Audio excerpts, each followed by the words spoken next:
السلام علیکم ورحمت الله وبرکاته ومغفرته. یو محترم ستنه کړې ده چې دا بعضې خویندې په کور کې پر ذکر یا پر ختم سره راټولې سي،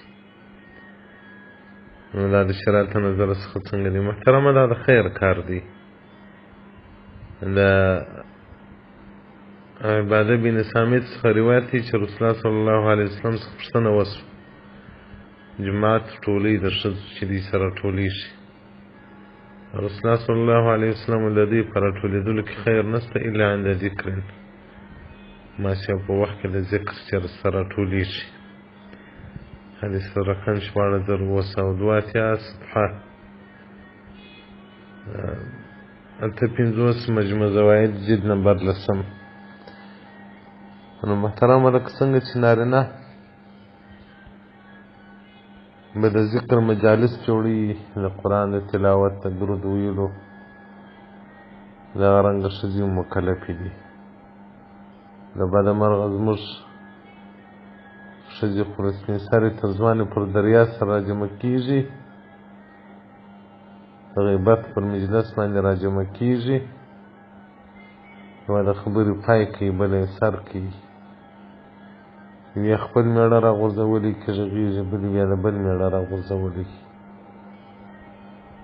دا ښځو باندې پام وکړي، ټولې سره ګډ وي لکه طالبان دی. طالبان او ښځې بس دغه عادت لري، که سل وي که زر وي که شل وي سره ناست وي، بلا د ټولو ساره وي. دا نشته چې د یوې په خبره غوږ ونیسي هغه خبره وکړي، هر یوې خپله خبره ورته را شروع کړي برابر. نو د ذکر مجالس کوئ، هر مجلس چې تاسو کوئ خوندو او وروڼو په تاسو باندې په ورځ د قیامت حجت دلیل یې ما سوا د هغه مجالس څخه چې پاکې ذکر وسي، درود وویل سي، هغه به درلره نجات وي.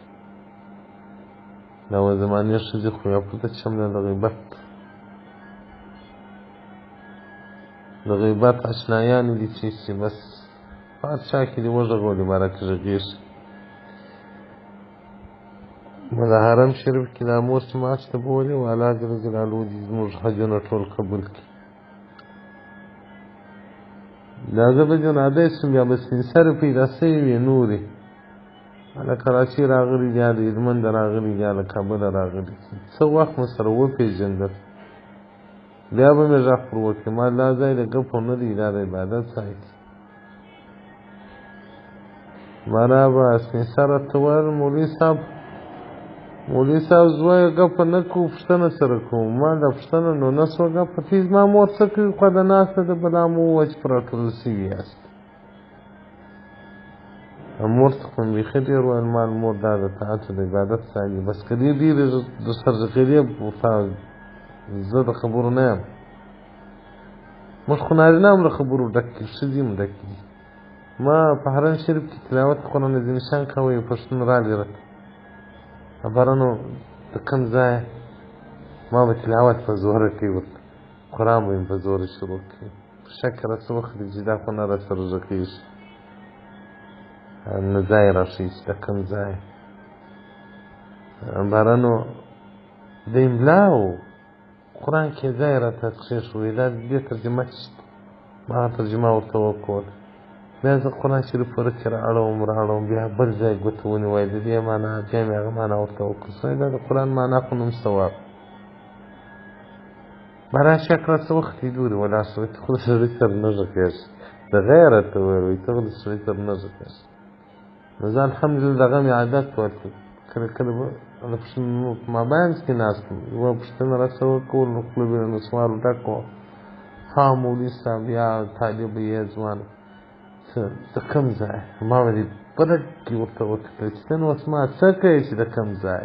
وایي کور مو خراب نه شي، په حرم کې نسته نسوار دسته ګپې د شنې چای د پښتنو چشم به یوسې خبر هغه نسوار د شنې چای دي بس ګپې دي. ښځې خوارې کوي دښته چې سره کښېني باره لکه د مچمچیو ګنۍ دی، ټول بغاري وایي سر کوي، بل یې پای کوي، بل یې درک نه وي معلوم. د الله پر ذکر سره راټول سي، پر قرآن راټول سي، پر درود راټول سي، اخرت ته مخه کړي. ټول موږ ابناء دنیا یې، د دنیا زامن دي چې څنګه یې راوړو څنګه یې ډېر کړو، څنګه سینګار دي څنګه زیانت دي. خبر پاته دی، اخرت پاته دی. اته بیا ژړې ژړې ګورې، حیران به یې په ځان پرې چې دا څه وشو.